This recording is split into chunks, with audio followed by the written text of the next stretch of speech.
தள்ளுவண்டி கடை சட்னி சீரீஸ். தள்ளுவண்டி கடையில் இட்லி தோசைக்கு இந்த சட்னியை தண்ணி மாதிரி ஊற்றுவாங்க. தக்காளி தண்ணி சட்னி எப்படி சொல்லி பார்க்கலாமா? இது அந்த மாதிரி தண்ணியில் தக்காளி எல்லாம் மூழ்கிற அளவுக்கு வச்சு நல்லா வேக விட்டு எடுத்துக்கோங்க.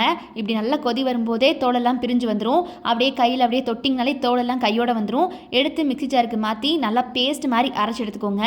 அப்புறம் பேனில் எண்ணெய் ஹீட் ஆனதுக்கப்புறம் கடுகு அப்புறம் சோம்பு போட்டு நல்லா அந்த மாதிரி பொரிஞ்சு வந்தோடனே நம்ம வெட்டி வச்சுருக்கிற வரமிளகா, பெரிய வெங்காயம், கருவேப்பிலை இதெல்லாம் போட்டு நல்லா வதக்கிக்கோங்க. வரமிளகாக்கு பதிலாக பச்சை மிளகா இருந்தாலும் போட்டுக்கோங்க. நல்லா இந்த மாதிரி வதங்கும் போதே இடிச்ச பூண்டு எடுத்து உள்ள போட்டுக்கோங்க.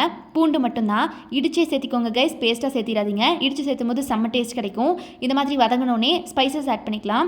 3 பொடி தான் கைஸ். மிளகாத்தூள், மல்லித்தூள், மஞ்சள் தூள் இந்த 3 பொடியை போட்டு நல்லா வதக்கி விட்டுக்கோங்க. இந்த மாதிரி ஸ்டேஜுக்கு வதக்கிட்டு நம்ம முதல்ல அரைச்சி எடுத்து வச்சுருக்கோம்ல தக்காளி பேஸ்ட்டு, அதை நல்லா உள்ளே ஊற்றி இப்படி கலக்கி விட்டுக்கோங்க. தண்ணி தாராளமாக ஊற்றிக்கலாம் இந்த சட்னிக்கு.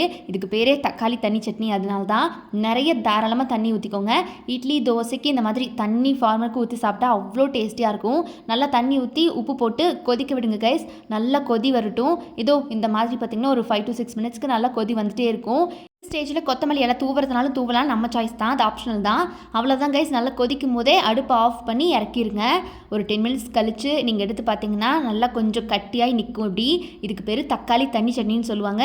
இந்த பக்கம் அந்த கொங்கு சைட்லாம் பார்த்தீங்கன்னா இட்லி தோசைக்கு எல்லா தள்ளுவண்டி கடையிலும் கிடைக்கும். இந்த மறக்காம செஞ்சு பார்த்துட்டு எப்படி இருந்துச்சுன்னு சொல்லுங்கள்.